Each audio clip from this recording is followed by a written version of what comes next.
समा, समा। हाँ माँ, मैं तैयार हूँ। चलो वेद, बस आ गई।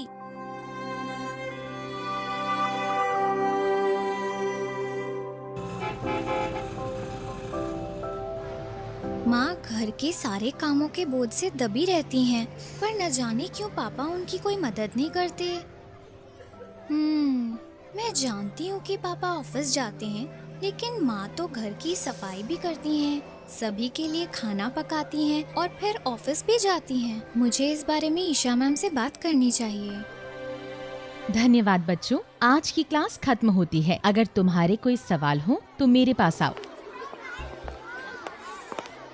मैम, मेरी माँ मेरी और मेरे भाई की मदद करती है स्कूल के लिए तैयार होने में, और वो हम सब के लिए खाना भी बनाती हैं और फिर ऑफिस भी जाती हैं। मुझे हर शाम अपनी माँ को ऐसे थके हुए देखना अच्छा नहीं लगता। क्यों वो सारे दिन अकेले काम करती हैं? क्यों नहीं मेरे पापा उनकी मदद करते हैं? क्या केवल महिलाएं ही घर का काम करती हैं? समा, मैं बहुत खुश हूँ कि तुमने इस पर ध्यान दिया और तुम मुझसे इस बात पर चर्चा कर रही हो। यह सही नहीं है कि केवल महिलाएं घर का काम कर सकती हैं। एक व्यक्ति के लिंग और जेंडर का उसकी भूमिका और जिम्मेदारियों से कुछ भी लेना देना नहीं होता। घर को चलाने में हर एक व्यक्ति को योगदान देना चाहिए और घर का काम साथ मिलकर करना चाहिए। ओके मैम, लेकिन सेक्स और जेंडर से आपका क्या मतलब है? समा, लिंग एक जैविक पहचान है जो कि उन शरीर के अंगों पर आधारित होता है जिसके साथ हम पैदा हुए हैं। ओके मैम, और जेंडर क्या होता है? जेंडर के तहत समाज हमारे जैविक लिंग के आधार पर हमसे ये उम्मीद करता है कि हम कैसे व्यवहार करें। उदाहरण के तौर पर ये सामान्य रूप से स्वीकृत है कि महिलाओं को घर का सारा काम करना चाहिए।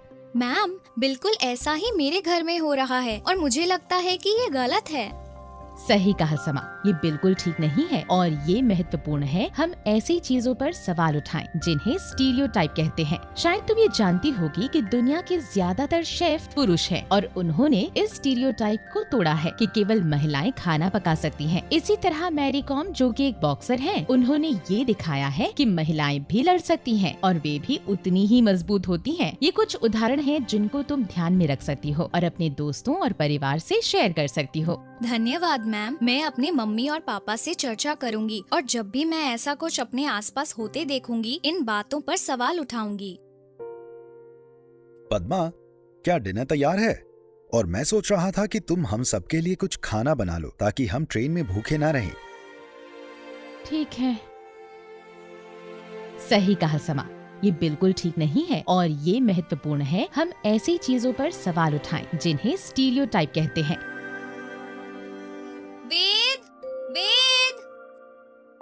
हाँ दीदी, आया।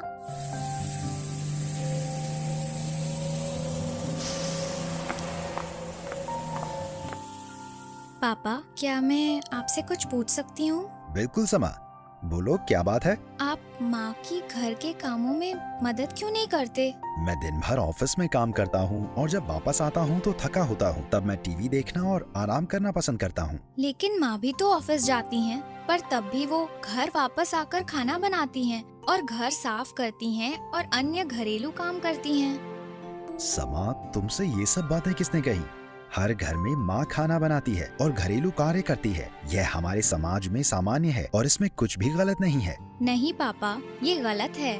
मेरी टीचर ने भी ऐसी मान्यताओं के बारे में बताया था जो कुछ स्थितियों में एक लिंग को दूसरे से अधिक शक्तिशाली बनाते हैं। हम सबके लिए खाना बनाना माँ का कर्तव्य नहीं है। मैम ने कहा था कि हम सबको एक साथ मिलकर काम करना चाहिए और एक दूसरे की मदद करनी चाहिए। हाँ समा, मैं समझ गया हूँ कि जो तुम्हारी टीचर ने कहा वो सही है।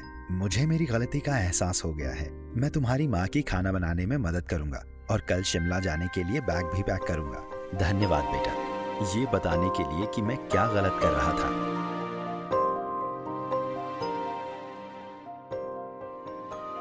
ये केवल एक उदाहरण है उसके घर का, जहाँ सभी लिंग के लोगों के साथ समान व्यवहार नहीं होता है। इसलिए रूढ़ियों को संबोधित करना और इनके बारे में बात करना जरूरी है। जैसे मैंने अपने घर में इस समस्या के बारे में की, वैसे हर किसी को करनी चाहिए।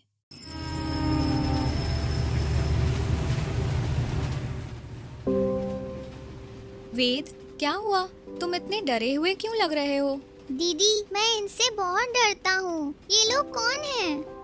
वेद, इसमें डरने की कोई बात नहीं है। ट्रांसजेंडर हमारे जैसे लोग हैं जो अपने जैविक लिंग के आधार पर सौंपे गए जेंडर की भूमिका से पहचाने नहीं जाते। मेरी क्लास टीचर मैम ने बताया था कि ये हर व्यक्ति पर निर्भर करता है कि वो अपना क्या जेंडर चुने और हमें उनके जेंडर के चुनाव पर नजर नहीं रखनी चाहिए, इसलिए डरने की जरूरत नहीं।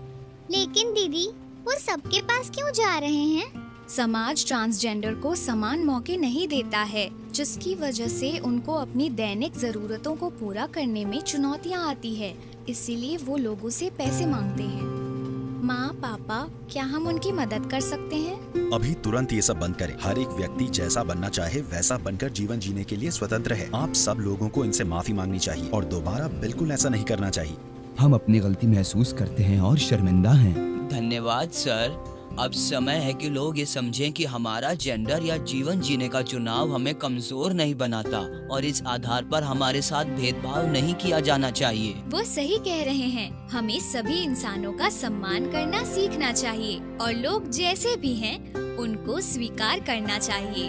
हर एक परिवार एवं समाज में लिंग समानता अति आवश्यक है। बच्चे के अभिभावक उनके पहले रोल मॉडल होते हैं। यह महत्वपूर्ण है कि माँ बाप घर के कार्यों को साथ मिलकर करें और अपने बच्चों से उनके उम्र के अनुकूल लिंग आधारित मुद्दों के बारे में बात करें, ताकि वो और ज्यादा जानकार, लिंग उत्तरदायी और सम्मानजनक बने। लिंग, जेंडर, जाति, धर्म, सामाजिक, आर्थिक या शैक्षणिक स्तर से परे सभी के बीच में आपसी सम्मान होना चाहिए। ये महत्वपूर्ण मूल्य लैंगिक समता आधारित समाज के निर्माण की मजबूत नींव बनाते हैं।